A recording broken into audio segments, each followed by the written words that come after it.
A massive short squeeze. That could be what's in store for us as traders and investors. And in today's video, we need to look at what the experts are saying about the latest levels when it comes to puts.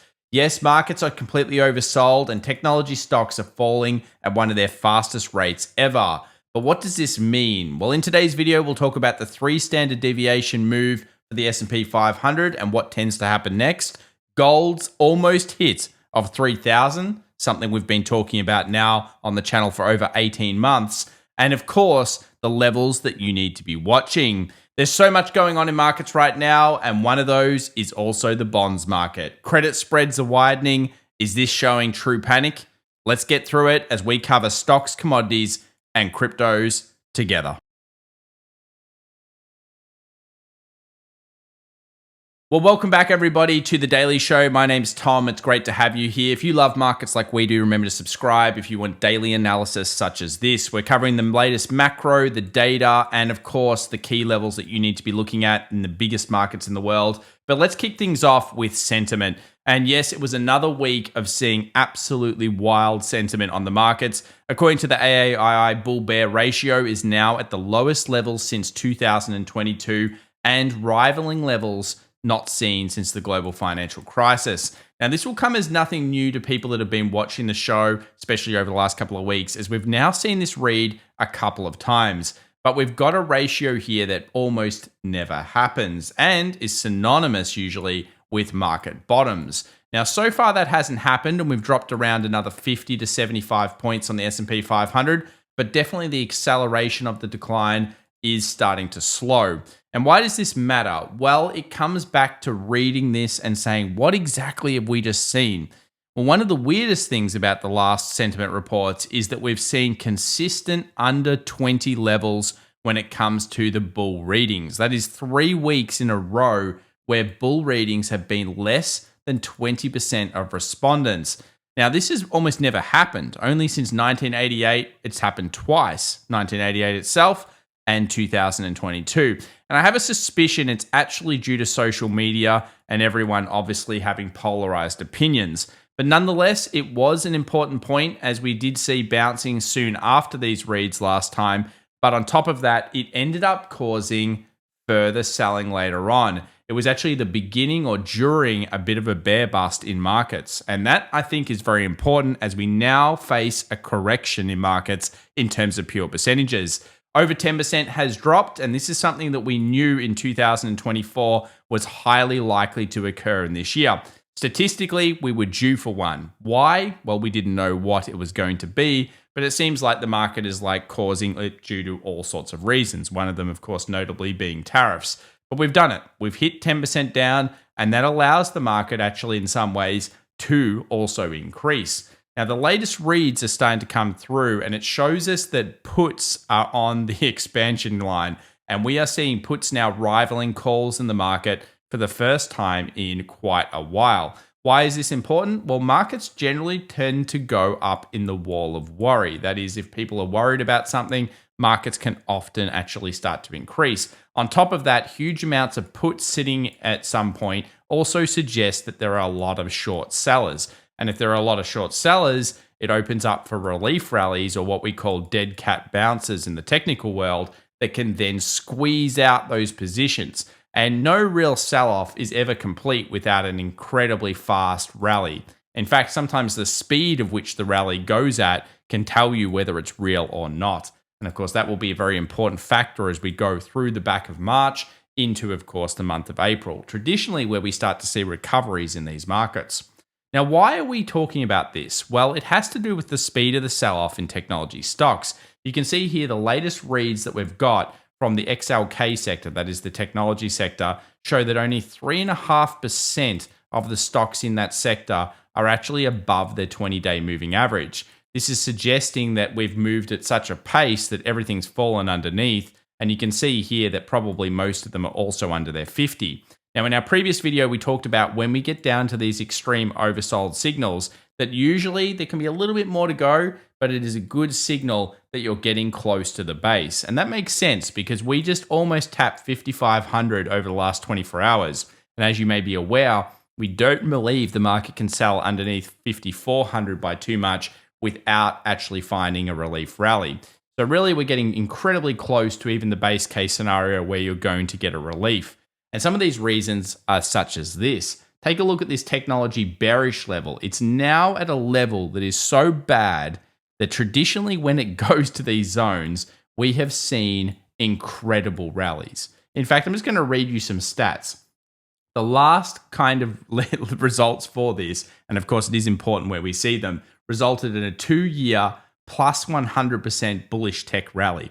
Now, I'm not suggesting that that's going to happen. I'm sure most of you don't believe that's going to happen either at this current state in the bull market, but still, it is an oversold level that needs to be considered as being a bit extreme. At the same time, the S&P 500 has actually moved 3 standard deviations below its 50-day moving average, which is pretty extreme. In fact, all the other sells that we've seen over the last couple of years have only been between 1 to 2 standard deviations. This is now in many ways one of the fastest sells we've ever seen over the last couple of years. And this means that it actually puts itself, I believe, in the 5th fastest sell that we've ever seen in history. Of course, algorithms make this much easier to do. Why is it important? It suggests that we're at extreme levels. And when you're at extreme levels, you can get an extreme squeeze. In fact, one of the latest reads here, which I'm going to give you, is short squeezes could be record setting in equities led by the MAG 7 negative gamma situation, according to Nomura's Charlie McElligott, I think it is.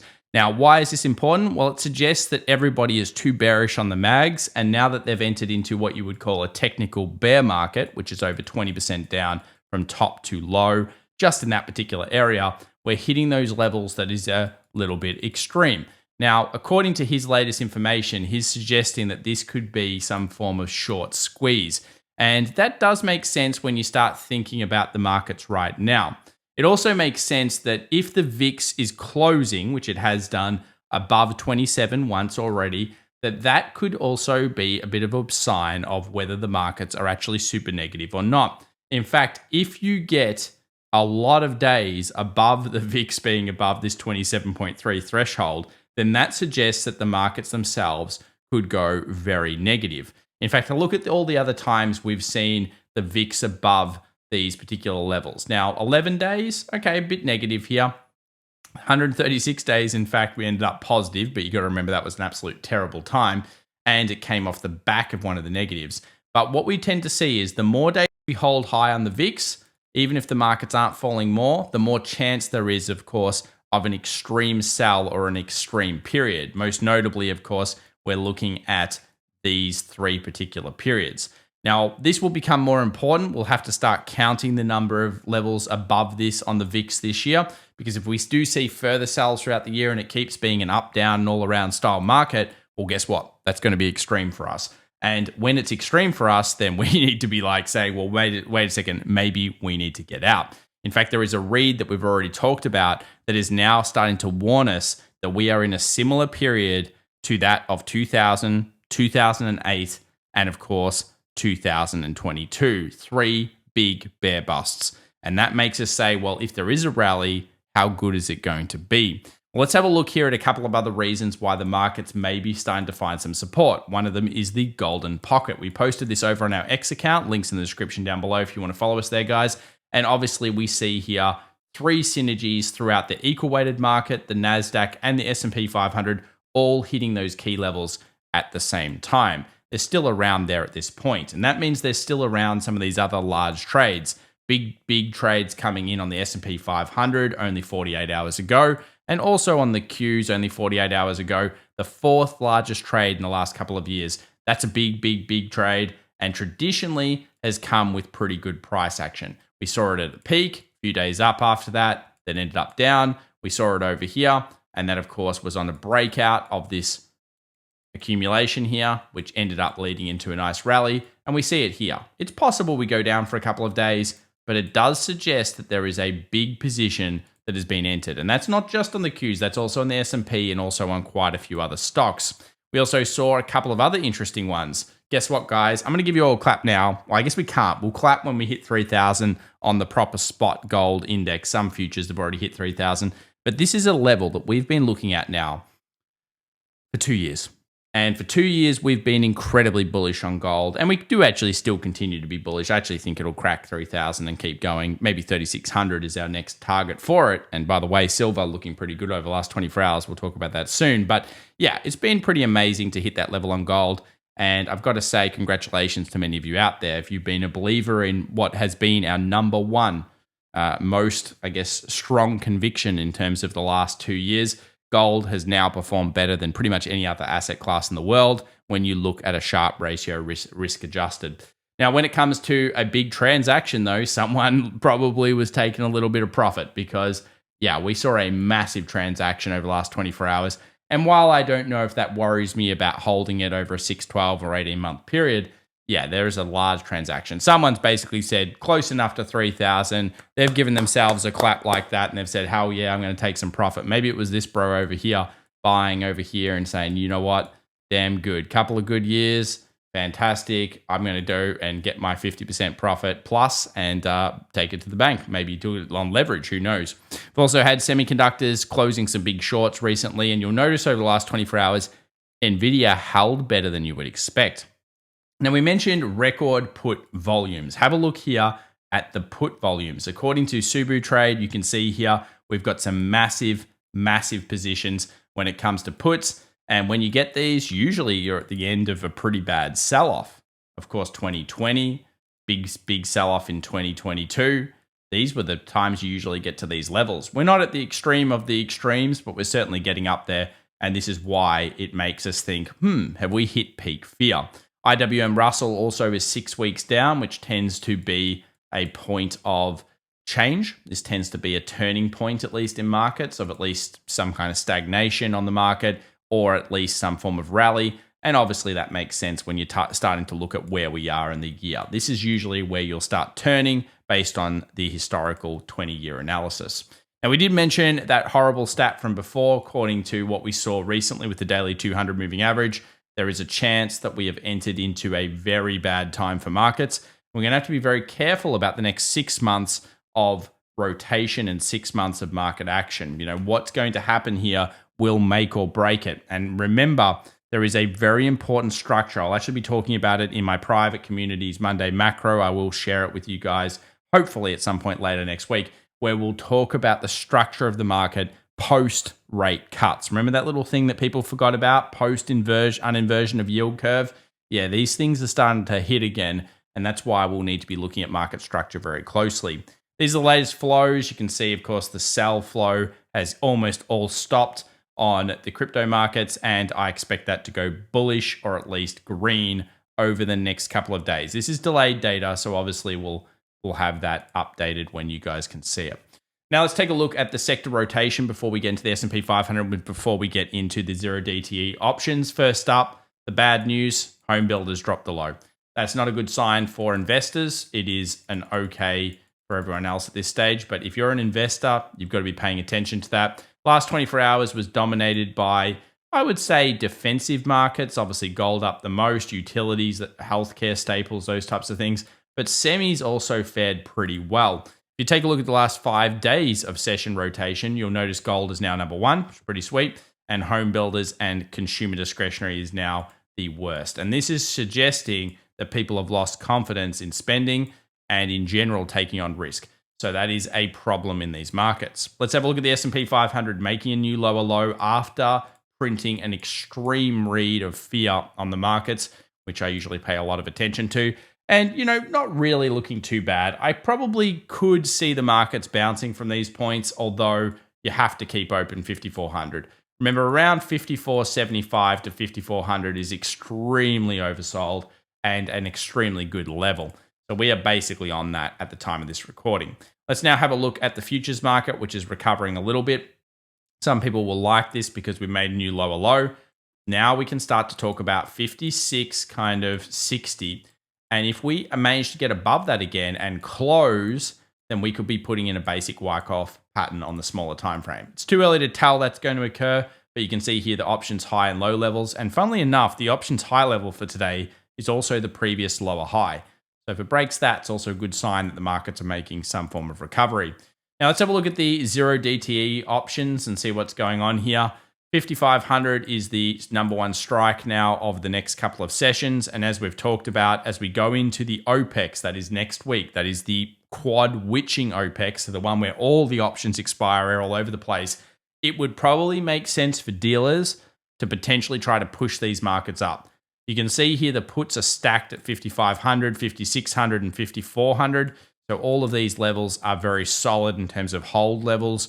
And if the market really wants to waterfall anymore, then of course it's going to let these go and there's going to be a lot of hedging to the downside. But as we've seen in the latest notes, it's starting to turn to the risk is actually against the short seller now.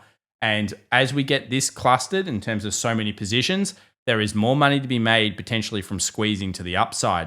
When we take a look at something like Tesla, you can see here Tesla has totally changed in terms of structure. We've now got puts that are starting to support the market in terms of put walls. And we've now got 260, 250 being the call wall. So we move back into probably positive gamma at 250 plus, and we stay kind of more negative gammaed while we're underneath that level. So we're still in negative gamma. We're at resistance. We'll look at Tesla soon. Let's have a look at NVIDIA. NVIDIA is at the most traded zone. We know 116, 116, 116. I've said it a lot of times. I want to see a 120 plus break to really say NVIDIA's come off that base. And of course, if NVIDIA is starting to drive the gains, if we're seeing mags, if we're seeing those gamma stocks starting to drive the gains, that's a good first sign. And you know what? Semiconductors holding the last 24 hours while the rest of the market sold is not a bad thing. So we'll look at that in the charts in just a moment. But firstly, I want to say a big thank you to the sponsor of today's video, which is Tiger Brokers.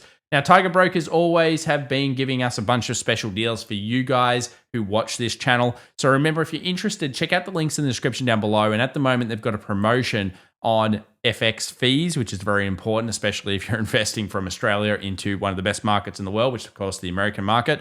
And you also get a new special offer, $60 in cash vouchers, which is pretty sweet.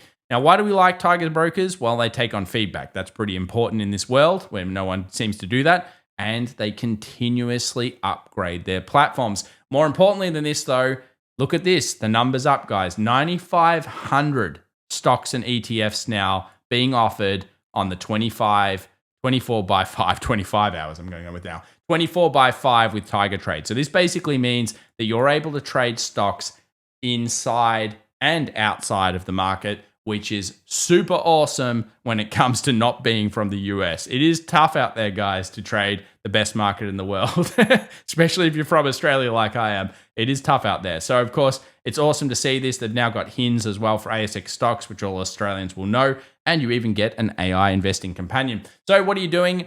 Check it out in the description down below if you're interested in finding out more about Tiger Brokers. And don't worry, if you're not from Australia, there are plenty of other countries that the platform is available in.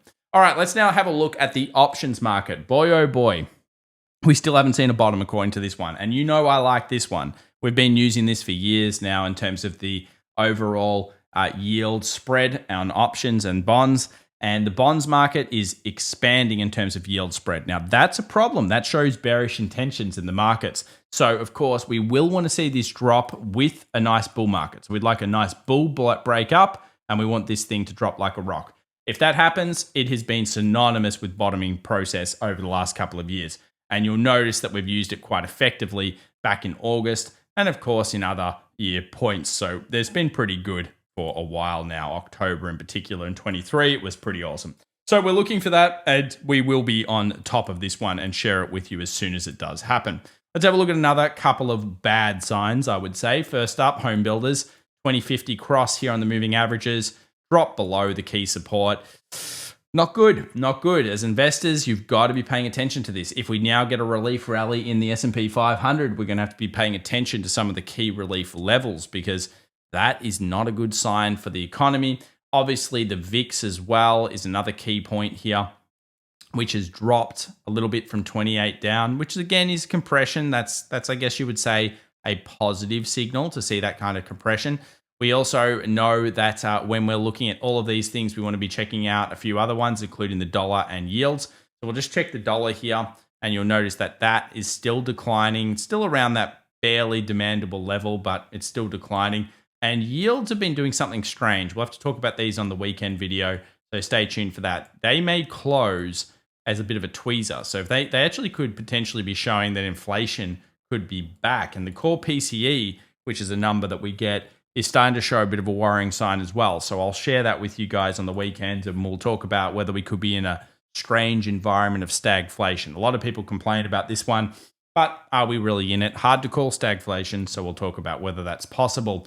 So all economic signals are kind of saying, it's a mixed bag. I don't like margin. I think the margin levels are too high. I said this back at the start of the year and February, and that so far has proven to be pretty much what I think Wall Street is liquidating.